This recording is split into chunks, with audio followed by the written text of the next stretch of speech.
बिस्मिल्लाहिर्रहमानिर्रहीम अस्सलाम वालेकुम dear students, I am Mohammad Ali from channel friends physics. Students, आज हम डिस्कशन करेंगे वेक्टर एडिशन की। या वेक्टर एडिशन पर हम एंटी टेस्ट बेस लेक्चर पढ़ेंगे। उसमें मैं आपको बहुत से फैक्ट्स एंड फिगर्स जो मेजॉरिटी क्वेश्चंस आते हैं एग्जाम में वेक्टर एडिशन के हवाले से, उस पर हम डिस्कशन करेंगे। आपको रिजल्टेंट फाइंड करने और उसके डिफरेंट केसेस के बारे में मैं आपको बताऊंगा। और फिर एंड पे यूनिट वेक्टर, नल वेक्टर और इक्वल वेक्टर्स पे भी हम थोड़ी सी एंटी टेस्ट लेवल की डिस्कशन करेंगे। तो लेक्चर के साथ कनेक्टेड रहिएगा। एक एक स्टेप वेक्टर्स में बहुत ज़रूरी है क्योंकि एंगल्स इन्वॉल्व हैं, तो एंगल की इन्वॉल्वमेंट से हर स्टेप जो है वो ज़रूरी हो जाता है। तो वेक्टर एडिशन में सबसे पहले हम डिस्कस करेंगे बच्चों रिजल्टेंट फार्मूला को। रिजल्टेंट फार्मूला पर जाने से पहले बेसिक्स ऑफ वेक्टर्स तो आपको पता है कि वेक्टर्स ऐड किस रूल से होते हैं। वेक्टर्स ऐड होते हैं हेड टू टेल रूल से, ठीक। लेकिन अगर मैं कहूं कि वेक्टर्स के दरमियान एंगल देखना हो तो कैसे मेजर करते हैं, तो फिर हम वेक्टर्स को देखते हैं टेल टू टेल, ठीक है। मिसाल के तौर पर ये मेरे पास दो वेक्टर्स हैं, vector A, let it be like this, and vector B, let it be like this. अब इनके दरमियान एंगल कितना बन रहा है, तो उसके लिए व्हाट आई विल डू, मैं इनको कनेक्ट करूंगा टेल टू टेल। तो यहां पर जो एंगल थीटा होगा वो मेंशन होगा और उसी बिना पर मैं इसका रिजल्टेंट जो है वो फाइंड करूंगा। ऑलराइट, अच्छा। अब अगर मुझे इन्हें ऐड करना है तो फिर क्या करूंगा, फिर मैं इन्हें कनेक्ट करूंगा हेड टू टेल।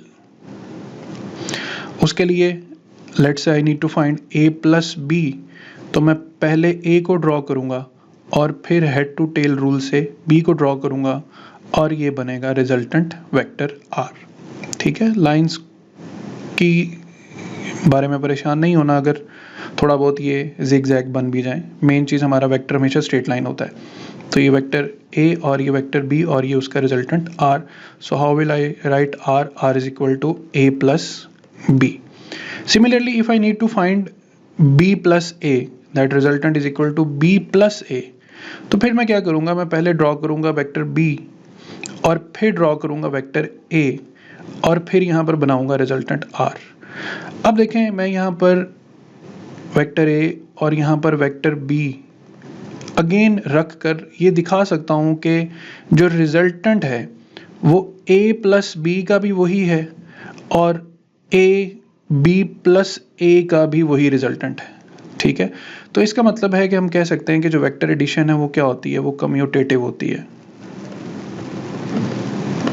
ठीक। यहाँ पर एक चीज़ आपने जो है वो अच्छी तरह माइंड में रख लेनी है कि वेक्टर एडिशन क्या होती है, कम्यूटेटिव होती।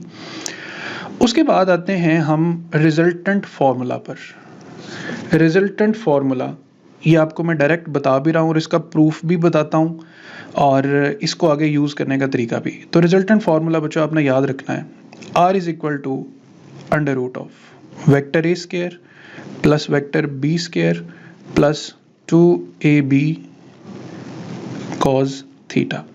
अब ये रिजल्टेंट का फॉर्मूला आखिर कैसे है, आप लोग इसलिए भी परेशान होंगे क्योंकि आपने तो एफएससी में रिजल्टेंट का फॉर्मूला पढ़ा है, r is equal to under root a square plus b square. Believe it कि ये जो फॉर्मूला है ये इस फॉर्मूला का एक जनरल केस है, कंप्लीट फॉर्मूला नहीं है, ठीक है। लिहाजा हम इस फॉर्मूला के प्रूफ के लिए आगे बढ़ेंगे, आगे काम करेंगे। तो देखें रिजल्टेंट फॉर्मूला कैसे डिराइव करना है। मिसाल के तौर पे हमारे पास है एक वेक्टर a और एक है हमारे पास वेक्टर b और यहाँ पर हमारे पास बन रहा है रिजल्टेंट r, ठीक है। अब r की ये इक्वेशन बनाने के लिए मैं इस इक्वेशन की मदद लूंगा और थोड़ा सा कंपोनेंट्स वर्किंग पे जाऊंगा।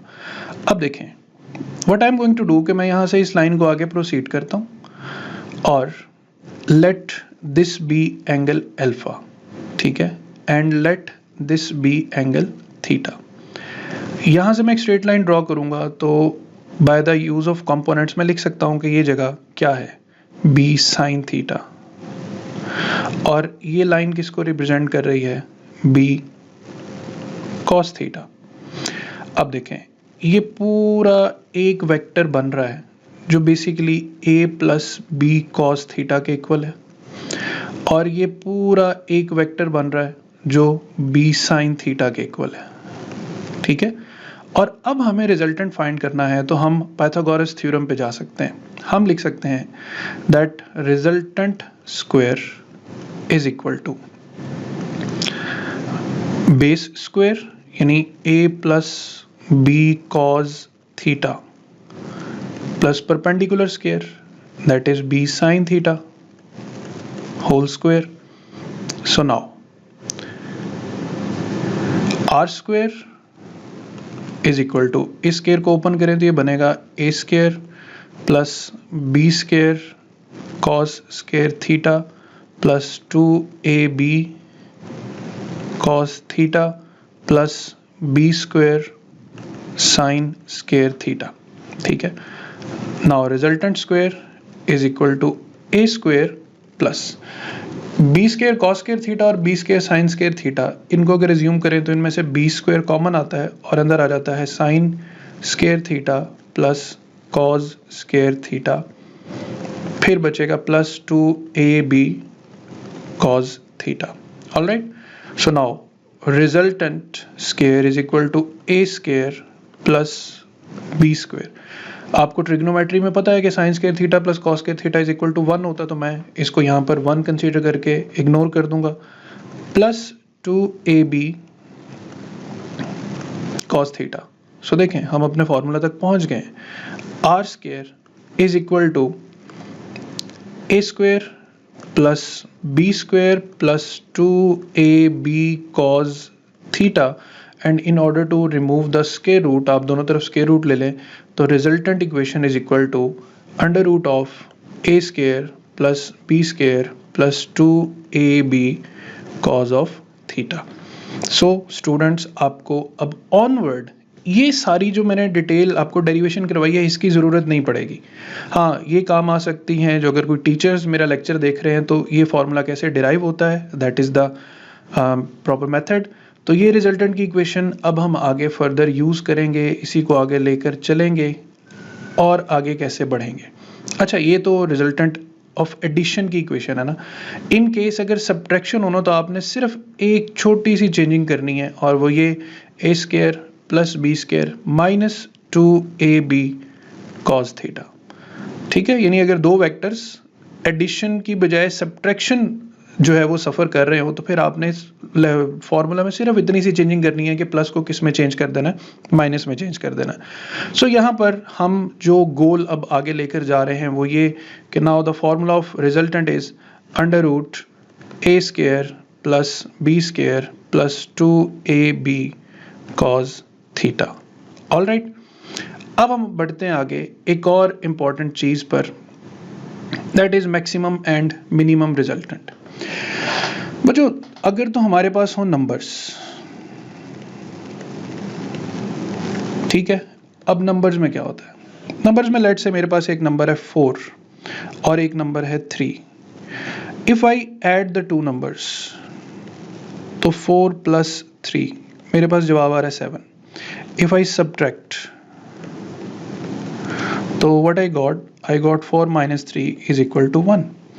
यानी इन दो नंबर्स के साथ मेरे पास एक मैक्सिमम जवाब पॉसिबल है और एक मिनिमम जवाब पॉसिबल है अगर मैं एडिशन और सब्ट्रैक्शन को मद्देनजर रखता हूँ। लेकिन अब मेरे पास अगर दो वेक्टर्स हैं, let's say I have a vector a that is 4 Newton and a vector b that is 3 Newton, तो मेरे पास कितने आंसर्स पॉसिबल हैं? मेरे पास अप्रॉक्सीमेट भी 180 पॉसिबल आंसर्स हैं। क्यों?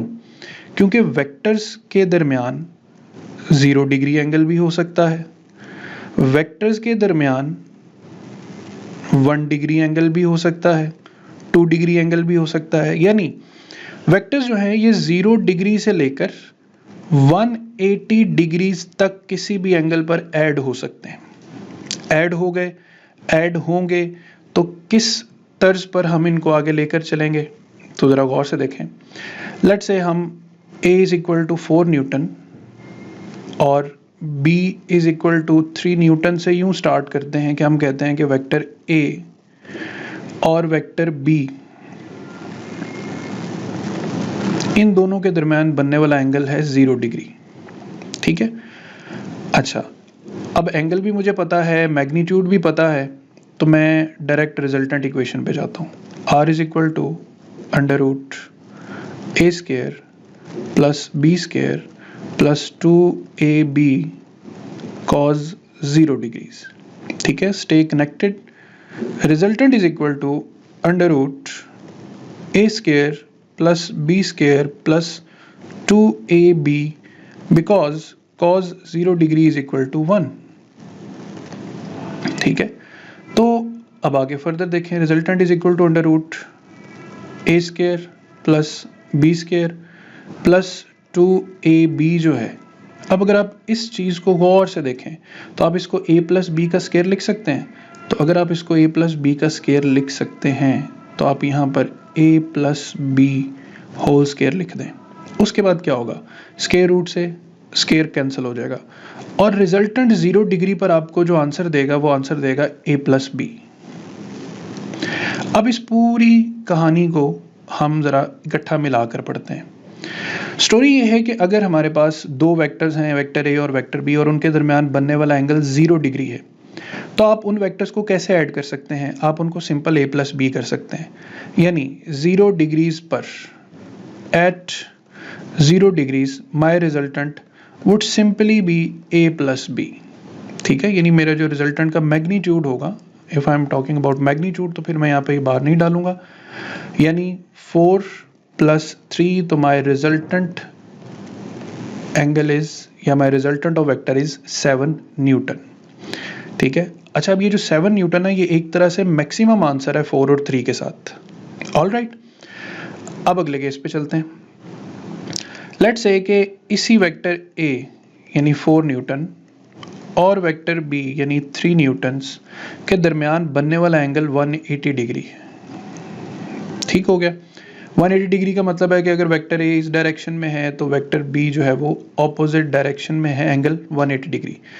सो now I am again going to find the resultant a square plus b square plus 2ab cos 180 degree. So I will write the resultant as under root a square plus b square minus 2ab. Why? Because cos 180 degree is equal to minus 1. So now the resultant equation is under root a square plus b square minus 2ab, यानी it can be written as the square of a minus b. तो अब square से under root cancel होगा तो resultant किसके equal आ जाएगा? a minus B के equal. ये चीज़ मुझे क्या सिखाती है? ये चीज़ मुझे ये सिखाती है कि अगर मेरे पास दो वेक्टर्स गिवन हो और ये बताया हो कि दोनों के दरमियान एंगल 180 डिग्री है, या ये बताया हो दोनों एंटी पैरेलल हैं, ठीक, तो मैं उनका रिजल्टेंट फाइंड करने के लिए सिंपली क्या करूँगा, मैं a में से b को माइनस कर दूंगा, यानी 4 में से 3 माइनस करूँगा तो मेरा रिजल्टेंट कितना आ जाएगा? 1 न्यूटन आ जाएगा। ठीक है, यहीं पर मैं आपको कुछ सिंपल फैक्ट्स बताता हूँ। देखें, let's say I have given two vectors, vector A is 40 newton and vector B is 60 newton. अगर मुझे ये कहा जाए कि रिजल्टेंट 100 न्यूटन है तो what is the angle between A and B? अब एक चीज़ पे गौर करूंगा मैं, 60 और 40 का मैक्सिमम आंसर क्या आ रहा है? 100। और मैक्सिमम आंसर तभी आ सकता है जब एंगल कितने डिग्री हो? 0 डिग्री। तो ये फास्ट फैक्ट्स हैं कि आप थोड़ी सी प्रैक्टिस अगर कर लें तो फिर आपको नंबर्स देखकर भी अंदाज़ा हो सकता है। और अगर मैं ये कहूँ कि वेक्टर ए 40 न्यूटन है और वेक्टर बी 60 न्यूटन है, बट जो रिजल्टेंट है वो हमारे पास 20 न्यूटन है, तो अब गौर करें 60 और 40 का जो डिफरेंस है वो 20 होता है। इसका मतलब है कि इन दोनों वेक्टर्स का डिफरेंस लिया गया है और इन दोनों वेक्टर्स का मिनिमम आंसर आ रहा है, तो हमारे पास एंगल पूछा जाएगा तो I will simply say that it is 180 degree. ये दो पॉइंट्स आपको बताने का मकसद ये भी है कि बच्चों जो रिजल्टेंट होगा वो हमेशा ग्रेटर होगा ए माइनस बी से या फिर उसके इक्वल होगा, और लेस होगा ए प्लस बी से या उसके इक्वल होगा। ये एक सिंपल सी इबारत मैं आपको बता रहा हूं कि दुनिया में जो भी वेक्टर एडिशन होगी उसका रिजल्टेंट आंसर या greater than A minus B होगा या उसके इक्वल होगा। ठीक है, यानी जैसे 4 और 3 की एग्जांपल लें तो 4 और 3 का डिफरेंस क्या आता है 1। अब ये जो रिजल्टेंट है या तो ये 1 से ग्रेटर होगा या 1 से इक्वल होगा, 1 से छोटा नहीं होगा। ठीक है, और दूसरी तरफ यही रिजल्टेंट a प्लस बी से बड़ा नहीं हो सकता, हाँ उसके इक्वल हो सकता है। जैसे 4 और 3 से मैक्सिमम आंसर कितना आ सकता है 7, तो यहाँ पर हम 7 लिख सकते हैं कि 4 और 3 न्यूटन के जो वेक्टर्स हैं उनका रिजल्टेंट 1 से छोटा नहीं हो सकता और 7 से बड़ा नहीं हो सकता। तो ये मैक्सिमम और मिनिमम वेक्टर्स एडिशन के आंसर्स आपने याद रखने हैं। Now for example if I say vector A is 5 newton and vector B is 18 newton, then what is the maximum answer? That is 23 newton. what is the minimum answer? ठीक है, 18 में से 5 का ऑफ माइनस करेंगे तो 13 Newton answer आ जाएगा। अब 23 Newton किस एंगल पर आंसर होगा 0 डिग्री पर, 13 न्यूटन किस एंगल पर आंसर होगा 180 डिग्रीज पर। तो 0 डिग्री और 180 डिग्रीज पर आपके पास वेक्टर्स के मैक्सिमम एंड मिनिमम आंसर्स आते जाएंगे। यहीं पर कुछ क्वेश्चंस की मैं कॉन्सेप्ट देता हूं आपको। वो कहता है कि लेट से आपके पास वेक्टर ए है 12 न्यूटन और वेक्टर बी है आपके पास 10 न्यूटन। आपके पास कौन सा पॉसिबल आंसर इनको ऐड करने से नहीं आ सकता? ठीक है, लेट से आपके पास ऑप्शन ए है 23 न्यूटन, ऑप्शन बी है हमारे पास 15 न्यूटन, ऑप्शन सी है हमारे पास 16 न्यूटन और ऑप्शन डी है लेट से हमारे पास 12 न्यूटन। अब इसका आंसर फाइंड करने के लिए मैं फौरन क्या करूंगा, मैं एक दफ़ा करूंगा 12 प्लस 10 यानी 22 और एक दफ़ा करूंगा 12 माइनस 10 यानी 2। इट मीन्स मेरी जो रेंज है रिजल्टेंट की वो 2 से लेकर 22 तक है, यानी 2 से लेकर 22 तक मेरा कोई भी आंसर आ सकता है, लेकिन 2 से छोटा नहीं आ सकता, 22 से बड़ा नहीं आ सकता। इट मीन्स मेरा 15 आंसर भी आ सकता है, 16 भी आ सकता है, 12 भी आ सकता है, लेकिन वो आंसर जो नहीं आ सकता वो क्या है 23 न्यूटन। तो इस तरह के क्वेश्चन आते हैं मिनिमम और मैक्सिमम रिजल्टेंट से रिलेटेड। अब हम इसी फॉर्मूला को लेकर आगे बढ़ते हैं। ठीक है, कि इन केस अगर हमारे पास एंगल कोई डिफरेंट आ जाता है तो resultant equation again under root A square plus B square plus 2ab cos theta. So हमने क्या देखा कि हमने देखा जी 0 डिग्री पर रिजल्टेंट की इक्वेशन है a प्लस बी, 180 डिग्रीज पर रिजल्टेंट की इक्वेशन क्या है, that is a minus B. What if the angle between two vectors is 60 degree? अगर दो वेक्टर्स के दरमियान एंगल 60 डिग्री है तो then we will write resultant is equal to under root A square plus B square plus 2ab और cos 60 degree.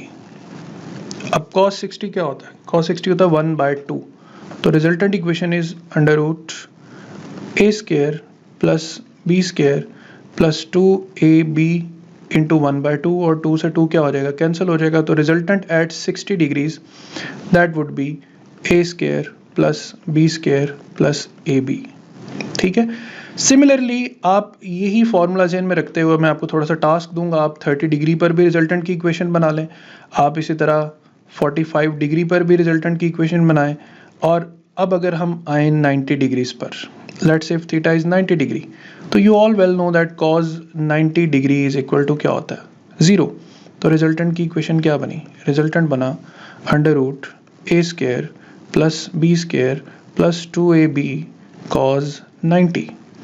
Since cos 90 इज 0 तो ये पूरा फैक्टर 0 हो जाएगा और हमारे पास रिजल्टेंट की इक्वेशन बनेगी under root A square plus B square. सो ये केस जो हम हमारी बुक में पढ़ते हैं रिजल्टेंट का ए स्क्वायर प्लस बी स्क्वायर, ये स्पेसिफिक केस है किस डिग्रीज पर?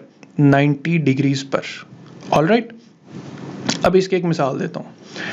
लेट्स से again consider A is equal to 4 Newton and B is equal to 3 Newton.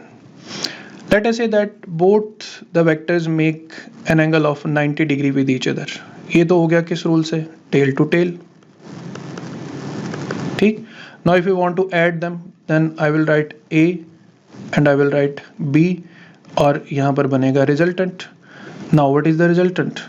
At 90 degree the resultant should be under root A square plus B square. पूरा formula लिखने की जरूरत नहीं है, जब मुझे समझ आ गई है कि 90 डिग्री पर ये केस होता है, तो r is equal to under root 4 square plus 3 square.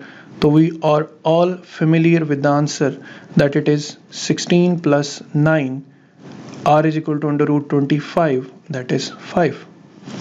अब मैं 3 कहानियां इकट्ठी जोड़कर बताता हूं। मैं कहता हूं कि वेक्टर a है 4 न्यूटन और वेक्टर b है 3 Newton. My resultant is 7 Newton. तो आप फॉरन गेस कर लेंगे कि इनके दरमियान एंगल 0 डिग्री है। इफ आई से माई रिजल्टेंट इज 1 न्यूटन, आप फॉरन गेस कर लेंगे थीटा 180 डिग्री है क्योंकि मिनिमम आंसर है। बट इफ आई से माई रिजल्टेंट इज 5 न्यूटन, ठीक है, तो फिर ये केस प्रैक्टिस से याद होने वाला है that theta would be equal to 90 degree. अब ये जो पाइथागोरस थ्योरम है, इसे कुछ डेफिनेट आंसर्स किन किन पेयर्स पर आते हैं। जैसे if I say that under root 4 square plus 3 square, तो my answer would be 5. If I say 6 square plus 8 square, तो my answer would be 10. If I say 5 square plus 12 square, my answer would be 12. तो ये सब के सब answers जो भी vectors हैं हमारे पास, ठीक है, ये जितने भी वेक्टर्स हमारे पास यहाँ पर बन रहे हैं, एक किस एंगल पर ऐड हो रहे हैं? 90 डिग्रीज पर। ऑलराइट, तो 90 डिग्रीज पर ऐड हो रहे हैं और पता कैसे चल रहा है कि ये पाइथागोरस थ्योरम के ऊपर पूरा उतर रहे हैं। और पाइथागोरस थ्योरम क्या होता है? Resultant is equal to under root A square plus B square. तो यहाँ पर रिजल्टेंट की इक्वेशन को एक और तरह भी यूज करना देखा गया। अब हम इन सारी चीजों को जरा सा कैटेगराइज करते हैं, जनरलाइज करते हैं। यहाँ पर हम लिखते हैं कि व्हाट इज द एंगल, ठीक है। यहाँ पर हम टेबल बना लेते हैं कि यहाँ पर हमारे पास एंगल डायग्राम क्या होगी,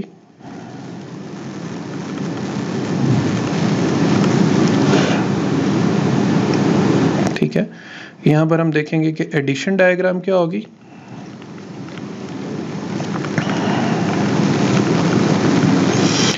यहाँ पर हम लिख लेते हैं कि जो रिजल्टेंट इक्वेशन है उसकी शेप क्या हो जाएगी। रिजल्टेंट का फॉर्मूला लिख लेते हैं, A square plus B square plus 2ab cos theta. Alright, so now let's say कि दो वेक्टर्स के दरमियान एंगल है 0 डिग्री। तो 0 डिग्री का मतलब है कि वेक्टर्स, ये वेक्टर ए और बिल्कुल इसी से मिलता जुलता वेक्टर बी, ये होगी एंगल डायग्राम, क्योंकि angle diagram tail to tail देखते हैं। एडिशन डायग्राम क्या होगी, ये वेक्टर ए, ये इसका हेड और ये आगे अगले वेक्टर की टेल। तो ये हमारे पास डेवलप होगा रिजल्टेंट वेक्टर। और अभी मैं सिखा चुका हूँ कि 0 डिग्री पर रिजल्टेंट की वैल्यू क्या होती है, a प्लस बी, यानी कौन सा आंसर, मैक्सिमम आंसर। उसके बाद एंगल को थोड़ा बढ़ा लेते हैं, लेट्स से 30 डिग्री। तो 30 डिग्री का मतलब है कि अगर ये वेक्टर ए है तो let this B vector B making an angle 30 degree, ये होगी टेल टू टेल। अब हम इसको ऐड करेंगे तो हेड टू टेल, ये वेक्टर ए और ये वेक्टर बी और ये उनका रिजल्टेंट आर।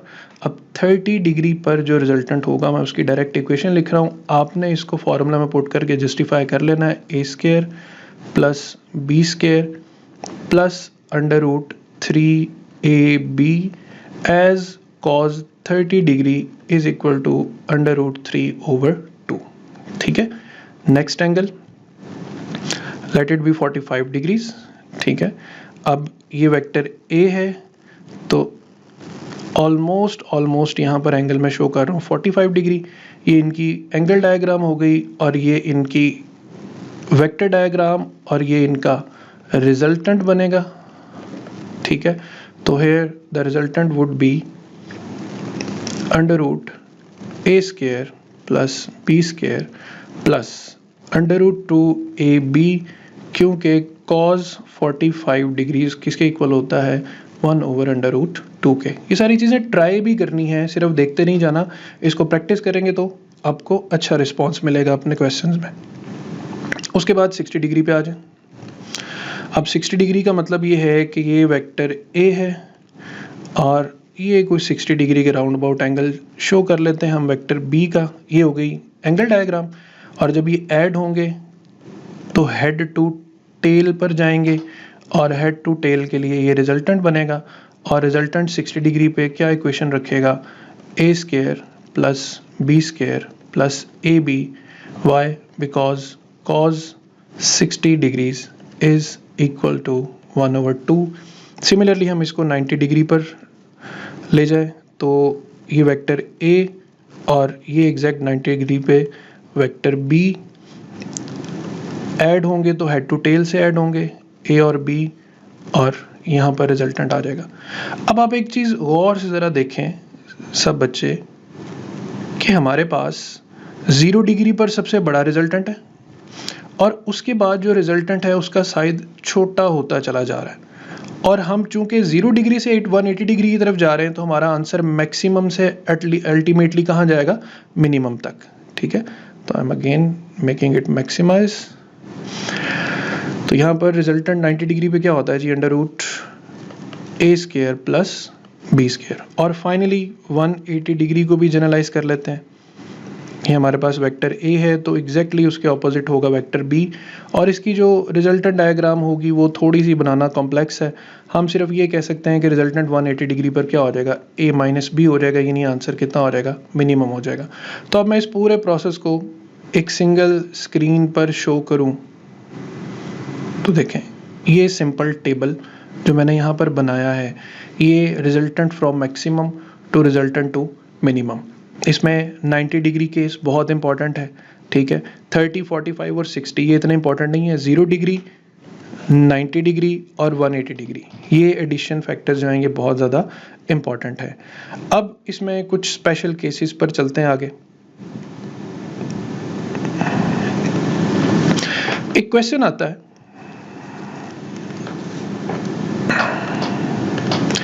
कि हमारे पास ऐसा है कि वेक्टर ए का मैग्नीट्यूड बराबर है वेक्टर बी मैग्नीट्यूड के और इनका जो मैग्नीट्यूड है ये बराबर है रिजल्टेंट मैग्नीट्यूड के। तो बताएं वेक्टर्स ए और बी में एंगल कितने डिग्री है। अब मैं आपको इसकी एक सिंपल सी एग्जांपल देता हूँ। लेट अस से कि मेरे पास एक वेक्टर ए है विच इज 5 न्यूटन और मेरे पास एक वेक्टर बी है which is also 5 Newton but इनके दरमियान एंगल बन रहा है 120 डिग्रीज का। अब ये मैंने डायग्राम कौन सी शो की है, tail to tail. Now I am gonna add them. Add कैसे होंगे, ये वेक्टर ए, ठीक है, ये vector B head to tail से ऐड हो गया और यहाँ हमारे पास बनेगा रिजल्टेंट। अच्छा, अब अगर आप इस डायग्राम को ही गौर से देखें तो ये तो एक इक्विलेटरल ट्रायंगल बन रहा है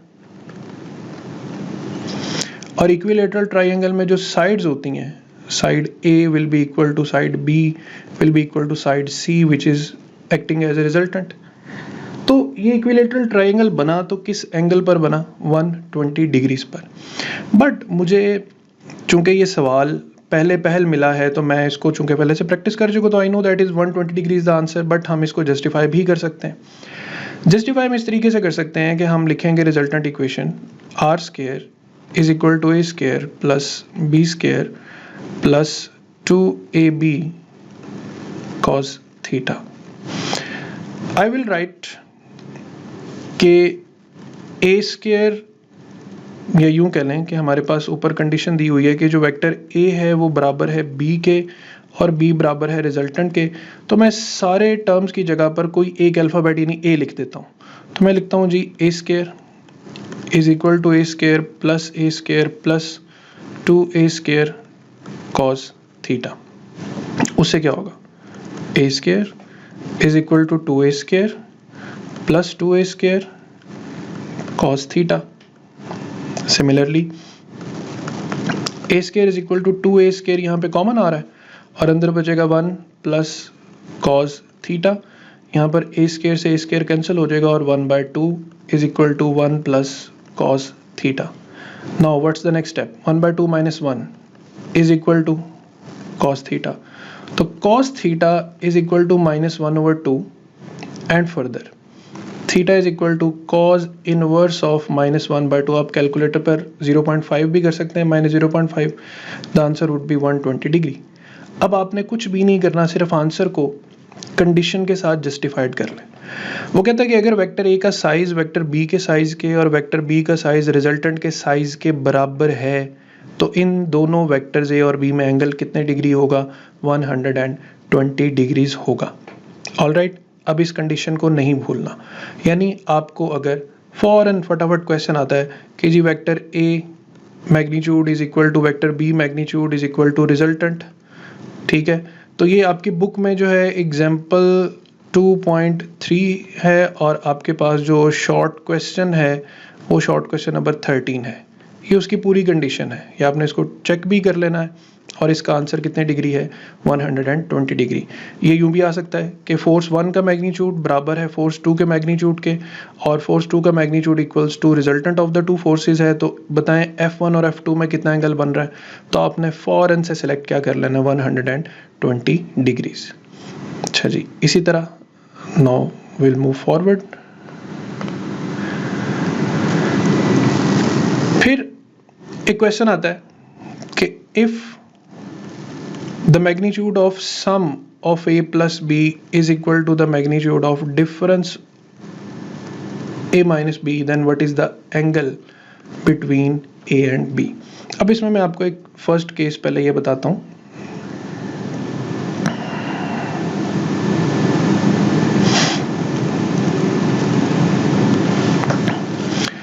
कि लेट्स से हमारे पास दो वेक्टर्स हैं, a is equal to 10 newton और b is equal to 10 newton, ठीक है, दोनों इक्वल हैं।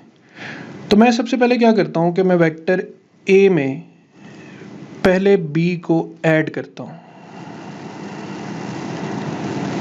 ठीक है, जितना साइज a का है उतना साइज b का है। अब ऐसी सूरत हाल में ये बना रिजल्टेंट। मेरा आपसे सवाल है कि ये एंगल तो हो गया 90, ये एंगल कितना होगा, 45 डिग्रीज, और ये एंगल भी कितना होगा, 45 डिग्रीज। वजह कि A का साइज B के साइज के बराबर है, so this angle would be 45 degrees. So अभी मैंने क्या फाइंड किया आपके सामने, मैंने फाइंड किया A प्लस B जिसका रिजल्टेंट बन रहा है R, और उस R का एक्सिस A के साथ एंगल कितने डिग्री है, 45 डिग्रीज, ठीक है। सिमिलरली सेकेंड स्टेप में मैं क्या करता हूं, मैं A में से B को सब्ट्रैक्ट करता हूं। तो सब्ट्रैक्ट करने के लिए मैं यहां पर B को नेगेटिव कर दूंगा, -B, और यहां पर बनाऊंगा resultant R। Now I simply know that this angle is 90 degree, this angle is 45 and this angle is also 45 degrees, ठीक है। अच्छा, ऊपर किस चीज का रिजल्टेंट है, सम का, A प्लस B, नीचे किस चीज का रिजल्टेंट है, A minus B। Now what I am going to do, मैं दरमियान में से ये वेक्टर्स A और B रिमूव कर रहा हूं, सिर्फ और सिर्फ रिजल्टेंट्स को छोड़ रहा हूं।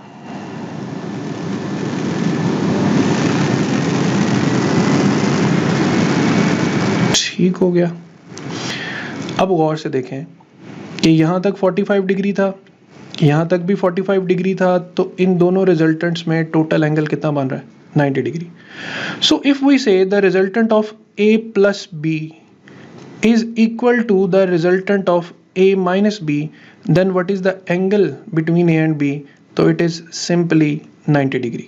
ये सवाल यूं भी आ सकता है, if the magnitude of I plus J is equal to the magnitude of I minus J, then what is the angle between I and J? तो it is none other than 90 degrees, got it. तो अब आपको ये सवाल अगर आ जाए तो solve करने की ज़रूरत नहीं है। अगर रेफरेंस चाहिए तो आपकी बुक में जो शॉर्ट क्वेश्चन नंबर 12 है वो ये कहता है कि show that the sum and difference of two mutually perpendicular vectors of equal magnitude are also equal and are of same length and are perpendicular to each other. Statement पढ़ लेनी है। मैंने यहाँ पर आपको सिंपल कॉन्सेप्ट बता दिया है कि इफ क्या याद रखना है, the sum a plus b magnitude is equal to sum a minus b magnitude, then what is the angle between a and b? It is simply 90 degrees। अच्छा, इसके बाद और फर्दर केसेस की तरफ बढ़े तो हम एडिशन को प्रोडक्ट की कंडीशन के साथ भी जो है ना वो यूं समझ लें कि कंफ्यूज कर सकते हैं। मिसाल के तौर पे if I have a resultant equation under root A square plus B square plus 2ab cos theta, मैं आपसे कहता हूं जी कि a dot b is equal to 1/2ab, ठीक है। Then what will be the answer of a plus b? है ना कंफ्यूज करने वाली बात कि भाई प्रोडक्ट का सम से क्या ताल्लुक हो गया। तो असल में मुझे यहां पर टिप दी गई है 1/2 की। मुझे बताया गया है कि cos theta is equal to 1/2, ठीक हो गया। अब चूंकि cos थीटा यहां पर 1/2 है तो मैं रिजल्टेंट इक्वेशन लिखूंगा under root A square plus B square plus 2ab और cos थीटा की जगह पर क्या लिख दूंगा 1/2, 2 से 2 कैंसिल हो जाएगा। तो a प्लस बी का जो आंसर मैं निकाल सकता हूँ वो इस फॉर्मूला से निकाल सकता हूँ, a square plus B square plus ab, ठीक है। और ये कंडीशन आपको मैं पहले किस एंगल पर बता चुका हूँ, 60 डिग्रीज पर। सिमिलरली अगर आपको वैल्यू में ये कहा जाए कि what is the angle between a plus B and a cross b, तो सबसे पहले एक्सिस को समझना बहुत जरूरी है। लेट्स से कि हमारे पास ये 3 एक्सिस आ गए, एक्स एक्सिस, वाई एक्सिस, जी एक्सिस। अब हमारे पास लेट्स से ये वेक्टर a है, ये वेक्टर b है। तो देखिए जब मैं a में b को ऐड करूंगा तो हेड टू टेल से ऐड करूंगा और ये रिजल्टेंट बनेगा, यानी मेरा जो रिजल्टेंट है वो उसी सेम प्लेन में है जिस प्लेन में कौन लाई कर रहा है, वेक्टर ए बी और वेक्टर बी बी। लेकिन अगर मैं फाइंड करूंगा ए क्रॉस बी, ठीक है, तो ए क्रॉस बी का मतलब है कि अपना राइट हैंड यूज करते हुए ए को बी की तरफ रोटेट करें और ए क्रॉस बी का जो आंसर आएगा वो आपको मिलेगा अलोंग जेड एक्सिस। इसमें आपको प्रोडक्ट का बेसिक सिंपल रूल पता होगा कि क्रॉस प्रोडक्ट जो होती है उसका आंसर हमेशा perpendicular to both the vectors होता है। अब ये तो आंसर आ गया ए क्रॉस बी का। तो अब गौर से देखें, ये है आंसर किसका, ए प्लस बी का, और ये है आंसर किसका, ए क्रॉस बी का। तो अगर आप इसको थोड़ा सा साइड व्यू से देखें तो ये रहा resultant of A plus B और ये रहा answer of A cross B. तो it is very obvious that the angle is 90 degrees. तो a प्लस बी यानी एडिशन और क्रॉस प्रोडक्ट के दरमियान जो वेक्टर्स होंगे उनके दरमियान एंगल हमेशा क्या आंसर रखेगा, 90 डिग्रीज एंगल रखेगा। तो ये कुछ वेक्टर के केसेस हैं, मैं इनको आपके सामने एक दफा समराइज भी कर देता हूं।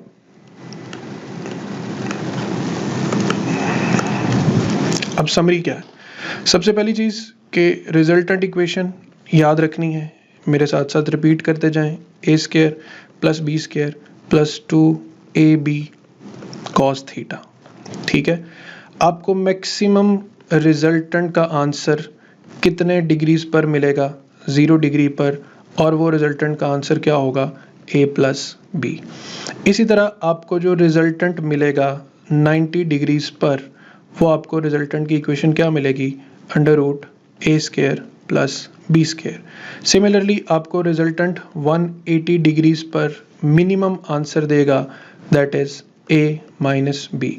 आपने जनरलाइज इक्वेशन याद रखनी है कि resultant can not be less than A minus B, ठीक है, यहाँ पर माइनस का साइन आ जाएगा, but it can be equal to a minus B and it will be less than or equal to a plus B. ये हो गया एक पॉइंट। उसके बाद अगर आपसे कहा जाए कि magnitude of resultant vector A is equal to the magnitude of vector B equals to the resultant's magnitude, then angle between the vector A and B will be 120 degrees. Similarly अगर आपसे कहा जाए कि ए प्लस बी का magnitude बराबर है A minus B के magnitude के, तो फिर एंगल उनके दरमियान कितना बनेगा, 90 डिग्रीज का एंगल बनेगा। सिमिलरली अगर आपको प्रोडक्ट के साथ टीज किया जाए, जैसे आपसे कहा जाए कि A dot B is equal to A B, तो इट मीन्स यहाँ पर cos थीटा की वैल्यू 1 है। अगर आपसे कहा जाए A dot B equals 1/2 A B, तो इट मीन्स यहाँ पर cos थीटा की वैल्यू 1/2 है। अगर आपसे कहा जाए A dot B is equal to √3/2 A B, तो इट मीन्स यहाँ पर cos थीटा की वैल्यू √3/2 है। ऑलराइट, और फिर अगली चीज़ याद रखनी है कि a प्लस बी जो आपको रिजल्टेंट जनरेट करके देगा, that resultant will always be perpendicular to the product a cross b। Alright, तो यहाँ तक हो गई वेक्टर एडिशन की बात। अब मैं आपको थोड़ा सा कॉन्सेप्ट दे देता हूँ यूनिट वेक्टर का। यूनिट वेक्टर आई जे के यूनिट वेक्टर्स होते हैं। मैं इसकी डायरेक्ट यहाँ पे इक्वेशन लिखता हूँ कि unit vector is equal to vector over its magnitude. मिसाल यूं लेते हैं कि लेट से हमारे पास एक वेक्टर है 4i प्लस 3j, ठीक है, तो मैं साथ ही इसका मैग्नीट्यूड भी फाइंड कर लूँगा, और मैग्नीट्यूड फाइंड करने का तरीका होता है √a² plus b², that would B 5। ये मत समझना कि मैग्नीट्यूड का मतलब है 4 + 3 7, know that is wrong. Magnitude means √a² plus b²। So now how would I right the unit vector? I will right vector यानी 4i plus 3j and I will write the magnitude, that is 5. Now I can say that it is a unit vector. अब फिर सवाल आता है unit vector को define कैसे करते हैं? A vector whose magnitude is 1, ये तो कहीं से भी 1 नहीं लग रहा, लेकिन आपने भी इसका मैग्नीट्यूड लिया ही कहाँ है, ये रहा आपके पास वेक्टर a। अब इसका मैग्नीट्यूड अगर आपने लेना है तो आप अंडर रूट लिखें, यहाँ लिखें 4/5i का स्क्वायर प्लस 3/5 j का स्क्वायर। इसे कहते हैं मैग्नीट्यूड लेना। जैसे मैंने यहाँ पर a का मैग्नीट्यूड लिया, तो now we will write 16 + 25 plus 9/25, we will write under root 25, ऊपर भी 25 आ जाएगा, तो answer is 1। So a vector whose magnitude is 1 in a given direction is called unit vector. कैसे फाइंड होता है यूनिट वेक्टर? अगर आप किसी भी वेक्टर को उसी के मैग्नीट्यूड पर डिवाइड कर दें। और एक मिसाल ले लें, लेट से I have a vector 6i plus 8j। मैं आपको कंफ्यूज कर सकता हूँ कि जी इसका यूनिट वेक्टर है जी 6i plus 8j divided by 14। अब आपके माइंड में फौरन आएगा कि मैंने 8 + 6 किया है तो ये 14 है। नो, ये तो गलत हो जाएगा। What I need to find, I need the magnitude. कैसे फाइंड किया जाएगा? 6² plus 8², the answer would be 10. So what will be the unit vector? The unit vector will be 6i plus 8j divided by 10. Yani whenever a vector will be divided by its magnitude, then it will be known as a unit vector. Similarly, if I ask that i plus j divided by 2 unit vector है या नहीं, तो आपने मुझे फौरन जवाब देना है कि नहीं। उसकी वजह कि i plus j अगर वेक्टर है तो इसका मैग्नीट्यूड फाइंड करने के लिए हम √1² प्लस 1² करेंगे, जो कि √2 आएगा। तो i plus j divided by √2 एक यूनिट वेक्टर है, लेकिन सिंपल 2 जो है ये यूनिट वेक्टर नहीं है। ऑलराइट, तो ये हमारे पास आपने यूनिट वेक्टर के बारे में कुछ जो बातें हैं उनको क्लियरली माइंड में रखना है। बाकी ये था कॉन्सेप्ट ऑफ वेक्टर एडिशन। इसमें आपको किसी किस्म की कोई परेशानी हो, कोई आप सवाल पूछना चाहें तो कमेंट सेक्शन में ज़रूर कमेंट करें और इस लेक्चर के बारे में अपनी राय से आगाह करें। इंशाल्लाह अगले लेक्चर में हम जल्द हाजिर होंगे। अपना ख्याल रखिएगा। अल्लाह हाफिज़।